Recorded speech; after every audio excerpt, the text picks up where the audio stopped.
பொதுவாக எதா இருந்தாலும் ஒருத்தருக்கு ஒருத்தர் போட்டி இருக்கிறது நல்லது தான். அது பொறாமையாக இருக்கக்கூடாது.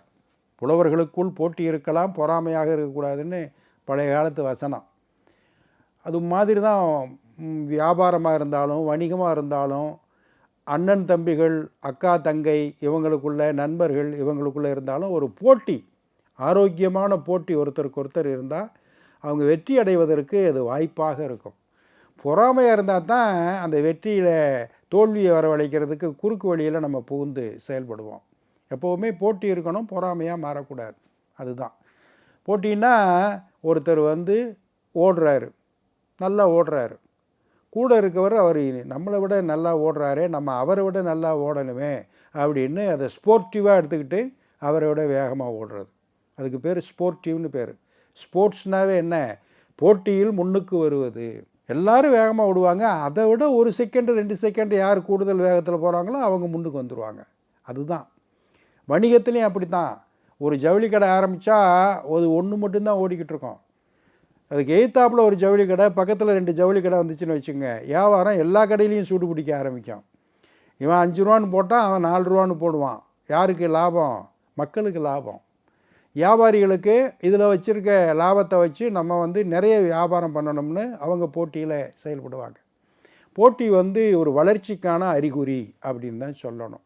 அது பழக்கடை வீதின்னு அந்த தெருவுக்கு பேர். அந்த ஊரில் அந்த தெருவுக்குள்ளே நுழைஞ்சிங்கன்னா எல்லாமே பழக்கடையாக இருக்கும். வரிசையாக பழங்களை நல்லா அடுக்கி வச்சுருப்பாங்க. அதில் அந்த பழக்கடை தெரு முடிகிற இடத்துல 2 தள்ளுவண்டிகள் நிறுத்தப்பட்டிருக்கு. தள்ளுவண்டியில் பழங்கள் அடுக்கியிருக்காங்க. என்னென்னா, ஆப்பிள் மட்டும்தான் வியாபாரம். நல்ல பாலிஷாக தொடச்சி சக்கச்சவேர்னு இருக்கிற ஆப்பிள், புத்தம் புதுசாக இருக்கக்கூடிய ஆப்பிள் தொடச்சி அதை அடுக்கியிருக்காங்க இந்த தள்ளுவண்டியில். இன்னொரு தள்ளுவண்டியில் அதே மாதிரியே தொடச்சி அதுலேயும் அடுக்கி வச்சுருக்காங்க. இப்போ 2 கடையிலையும் ஆப்பிள் இருக்குது. எந்த கடையில் போய் நம்ம வாங்குறது? நல்லா பாலிஷாக தான் இருக்குது, தரமாக தான் இருக்கிற மாதிரி இருக்குது. எங்கே வாங்குறது?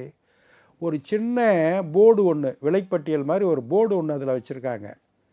1 கிலோ ஆப்பிள் 400 ரூபாய் அப்படின்னு ஒரு தள்ளுவண்டியில் வச்சுருக்கு. இன்னொரு தள்ளுவண்டி அதுக்கு ஆப்போசிட்டில் இருக்குது பாருங்கள், அதில் 1 கிலோ ஆப்பிள் 380 ரூபாய் அப்படின்னு வச்சுருக்கு.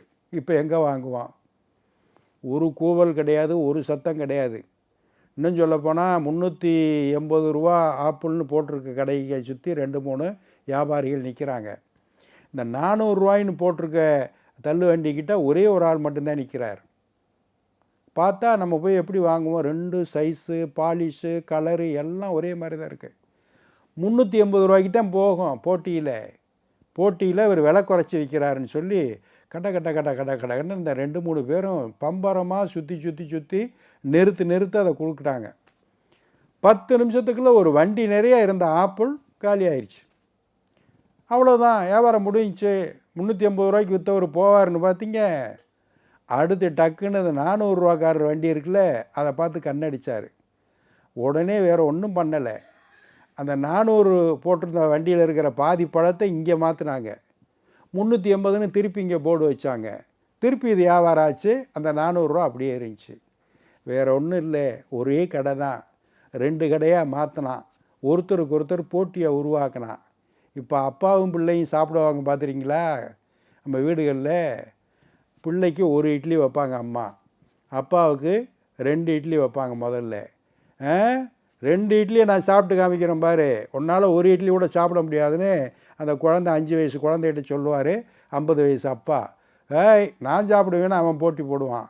இவர் படக்குன்னு 2ஐயும் ஒன்றா பிசைஞ்சு படக்குன்னு உள்ளே தள்ளிடுவார். அதுவும் 1 இட்லியை பிசைஞ்சு சாப்பிட்றோம். 2வது இட்லி எனக்கு வையின்னு அது கேட்க அம்மாட்ட. இப்படி ஒரு போட்டியை உருவாக்கணும்னு வச்சுங்க, அது ஒரு புதுவிதமான ஒரு மகிழ்ச்சியை தரும், ஒரு வளர்ச்சியையும் தரும். அடுத்த ஒரு நிகழ்வில் சந்திப்போம். இந்த நாள் இனிய நாளாக அமைய நல்வாழ்த்துக்கள். வணக்கம்.